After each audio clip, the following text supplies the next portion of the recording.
Yes! Aujourd'hui, on va parler d'attraction client. On va parler de développement clientèle. Je vais vous partager une inspiration qui me vient de la série de films Harry Potter.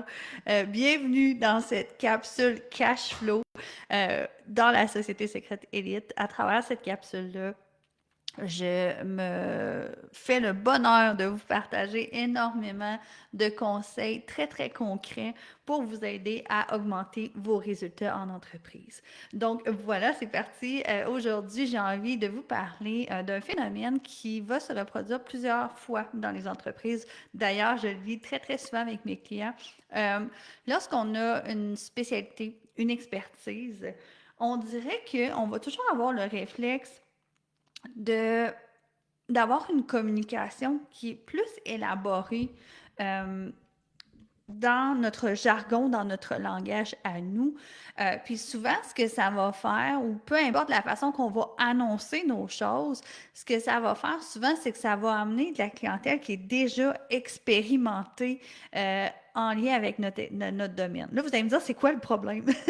Il n'y en a pas de problème. En fait, moi, j'adore travailler avec la clientèle qui est très, très avancée au niveau des connaissances. J'adore travailler avec des entreprises de haut niveau. Ça me fait vibrer extrêmement fort de travailler avec des bons gros défis pour vous amener dans vos objectifs. Mais il y a une chose que j'adore aussi, c'est de prendre des gens qui arrivent dans mon industrie, qui n'ont pas nécessairement déjà fait affaire avec des coachs, qui n'ont pas nécessairement, puis la même chose lorsque j'étais esthéticienne, souvent les esthéticiennes ont le réflexe d'aller chercher de la clientèle qui va déjà en esthétique, la madame qui se fait déjà épiler, la madame qui va déjà en soins du visage. Donc, à ce moment-là, qu'est-ce qui arrive? C'est que si on va vraiment dans exactement juste focus sur une clientèle qui est habituée de consommer dans notre industrie, bien, on va se battre pour des parts de marché. On va se battre pour de la clientèle avec d'autres entreprises. Puis, ce qui arrive, c'est que ces parts de marché-là sont aussi volatiles dans le sens que si nous, on se bat pour des parts de marché, il y a d'autres gens qui se battent pour des parts de marché. Fait que ça fait que les clients se promènent d'un endroit à l'autre et il y a moins peut-être de récurrence au niveau des achats. Moi, personnellement, je suis une personne qui est passionnée des relations long terme avec mes clients. Je vous explique pourquoi. Puis je vais vous faire le lien avec la saga Harry Potter. Vous allez comprendre. Mais je trouve ça vraiment important. Lorsque je travaille avec la clientèle qui a envie d'évoluer, qui a envie de découvrir, je vais vous donner mon exemple en esthétique. J'étais tellement précise dans mes communications. Je cherchais des gens qui étaient coincés avec des problématiques de peau importantes. Donc, c'était pas monsieur, madame, tout le monde qui était habitué justement d'aller régulièrement soit chez l'esthéticienne ou peu importe. C'est ce que je voulais, c'était vraiment sensibiliser la clientèle qui n'était pas nécessairement déjà consommateur de services dans mon domaine. Donc, j'avais une expertise où est-ce que j'étais très, très avancée dans les traitements que je faisais. Donc, pour moi, c'était super important d'avoir des transformations importantes avec mes clients. Puis, c'est vraiment intéressant parce que lorsque on vit ces transformations-là avec les gens, puis les gens ont découvert notre métier à travers nous, c'est le fun aussi parce qu'à un moment donné, il y a une confiance qui s'installe, il y a un lien d'attachement qui s'installe dans le long terme, que ça soit dans mon entreprise de coaching maintenant, que ça soit dans ma clinique d'esthétique. Les coiffeurs, c'est la même chose. Lorsque vous arrivez, mettons, vous vous battez pour des parts de marché où est-ce que les filles ont déjà des beaux grands cheveux puis qui ont déjà, tu sais, investi énormément sur leur tignasse, alors que de sensibiliser la clientèle qui ne va pas nécessairement beaucoup prendre soin d'eux, puis les amener à prendre conscience à quel point c'est important de prendre soin de nous, de se sentir beau, de se sentir belle, d'interpeller les gens de cette façon-là. Puis ce que je trouve vraiment intéressant avec le phénomène Harry Potter. C'est vraiment à quel point Ils se sont intéressés à une clientèle qui était quand même jeune. Puis c'est pas ça que je vous dis de faire, là, mais de faire affaire avec une clientèle qui est ouverte à une nouveauté, qui est ouverte à essayer des nouvelles choses avec vous. Je trouve ça vraiment intéressant. Donc, lorsque le premier film Harry Potter a été lancé, c'était adressé à des jeunes enfants, jeunes ados, ben les parents aussi, on a tombé en amour avec, avec ces séries-là, peu importe, les adultes.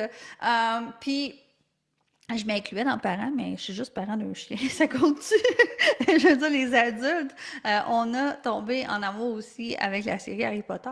Puis ce qui était vraiment le fun, c'est que eux, ils ont vraiment pris conscience de l'évolution à travers leur clientèle. À quel point, mettons, leur clientèle grandissait, voyait les choses différemment, avait besoin des fois des choses un petit peu plus crunchy. Puis là, c'est un débat. Hein? On aime les Harry Potter de la fin où est-ce que c'est un petit peu plus, je ne veux pas dire violent, mais un peu plus intense, mettons, versus moi, j'aimais vraiment beaucoup, beaucoup la magie très, très enfantine des premiers. Donc, ils ont quand même évolué beaucoup avec leur public. Ça a marqué une génération de façon très, très significative.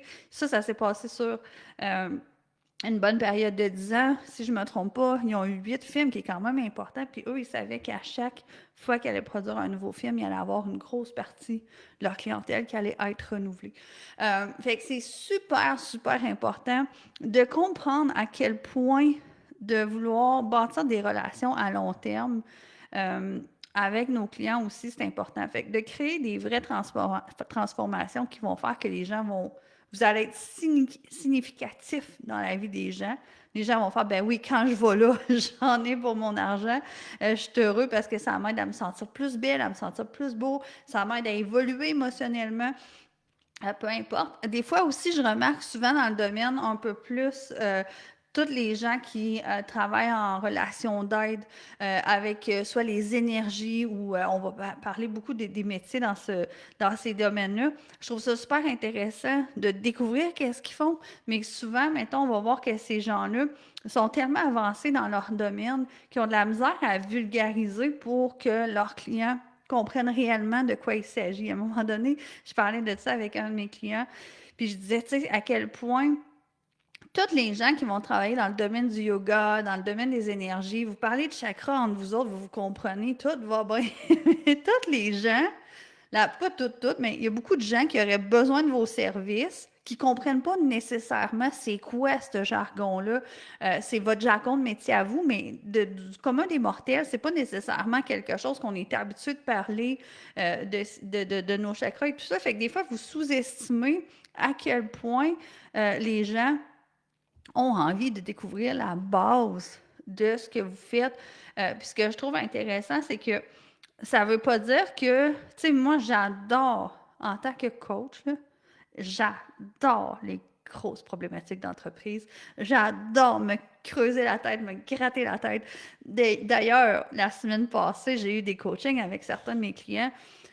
Puis on a défait des nœuds, là. J'ai eu des petits orgasmes. Des fois, je dis ça, des orgasmes entrepreneuriales. J'aime assez ça. On a défait une couple de problématiques avec certains de mes clients. Mais je suis oh my God, my God, my God. Fait que j'aime les défis en entreprise, mais ce que je trouve aussi le fun, c'est que lorsque je commence avec la nouvelle clientèle, euh, ça me permet de les faire évoluer, puis de les voir évoluer. Puis moi, j'ai continué à évoluer. Ça fait maintenant 6 ans que je suis coach en entreprise. Ça fait 26 ans que je suis dans le domaine de l'entrepreneuriat de façon, on va dire, réelle, parce que j'ai eu ma première compagnie enregistrée au gouvernement à l'âge de 20 ans. Donc, ça, c'est vraiment intéressant. De voir le parcours qui est en arrière de ça.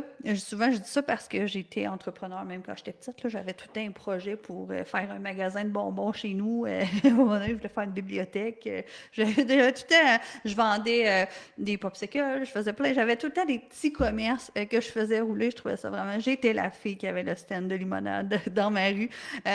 Donc, c'est vraiment important de comprendre ça, à quel point même si nous-mêmes, on est super avancés, évolués dans nos connaissances, ben, ce qui est le fun, c'est que lorsqu'on a ce bel éventail-là de connaissances, ben, ça nous permet de prendre les clients du point A puis d'évoluer avec eux, de les faire évoluer au fur et à mesure. Fait que c'est sûr que, mettons, des fois, j'ai investi énormément en moi, j'ai investi énormément dans mon entreprise et tout ça, puis des fois, ça pourrait paraître soit ennuyant de retourner à la base, mais au contraire, je trouve que c'est intéressant parce que ça me rappelle mes débuts, je trouve ça hyper cool, puis en même temps, ça me permet de vraiment pouvoir prendre les clients, les tenir par la main, les regarder évoluer, puis de savoir qu'ils vont avoir une ressource aussi dans le long terme. Parce que plus qu'on évolue, plus qu'on a faim de savoir la suite, on veut comprendre c'est quoi l'autre mécanisme. Puis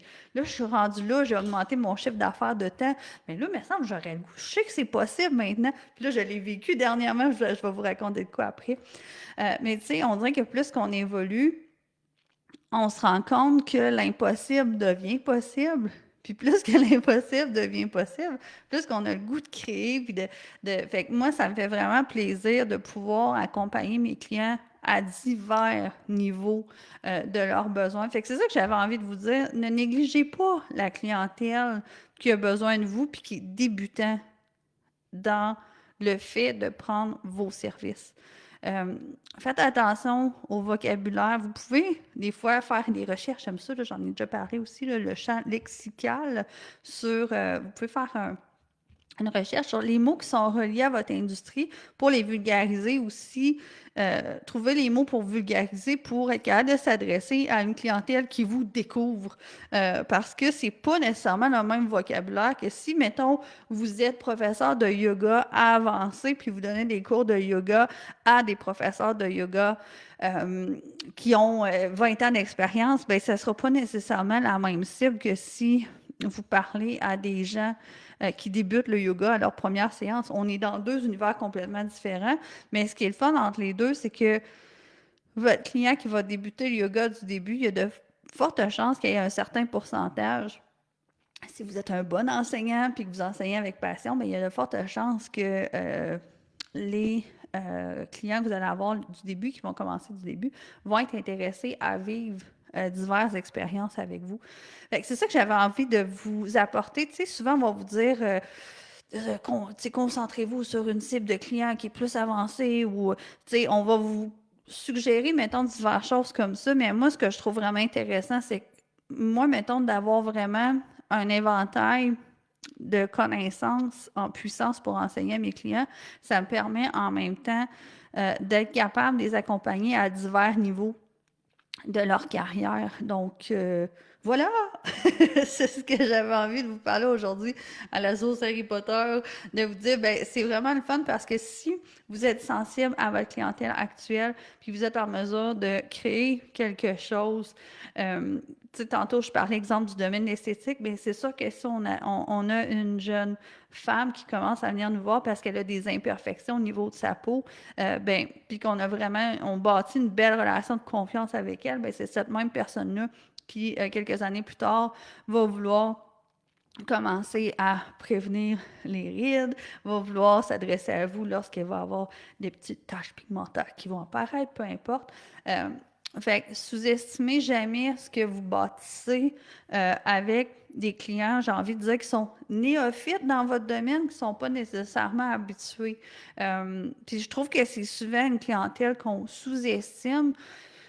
Puis, selon moi, c'est une des très, très belles clientèles parce que, comme je disais tantôt, on n'est pas en train de se battre pour des parts de marché, on est en train de créer un nouveau mouvement, on est en train de créer une nouvelle clientèle, on est en train de venir créer de nouvelles habitudes chez les gens pour les aider, peu importe dans quel domaine, que ce soit émotionnel, que ce soit physique, que ça soit, je cherche ce que ça pourrait être, mettons, en comptabilité, je vous donne un exemple, il y a tellement de gens qui sont habitués s'organiser tout seul avec leur comptabilité, avec leur tenue de livre et tout ça, alors que si quelqu'un arrive puis qu'il y a un service qui prend ces choses-là en charge puis qui vulgarise à ses clients comment faire ses bilans et tout ça, bien, je trouve ça le fun parce qu'on est vraiment en train de soutenir la clientèle. Puis plus cette clientèle-là va être en mesure de comprendre votre langage, plus vous allez être capable d'évoluer avec votre clientèle puis de les sensibiliser à prendre des bonnes décisions.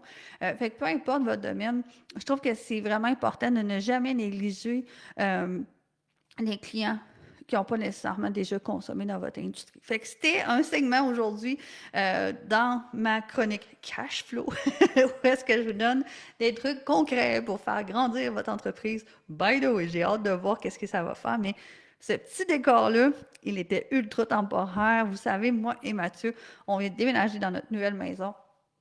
Et je vous prépare quelque chose d'absolument ouf. Le cash flow va rester. Le petit sac d'argent, dites-moi si vous voulez qu'il reste. Je le trouve tellement drôle. Mon petit bonhomme cash flow, je le trouve vraiment nice. Il risque de rester dans le décor. Fait que donnez-moi des nouvelles si vous avez aimé ce live-là. Qu'est-ce que vous avez retenu? Puis ben, on se voit la semaine prochaine. Écrivez-moi en commentaire ce de quoi vous avez envie que je vous parle aussi au cours des prochaines semaines. Bye!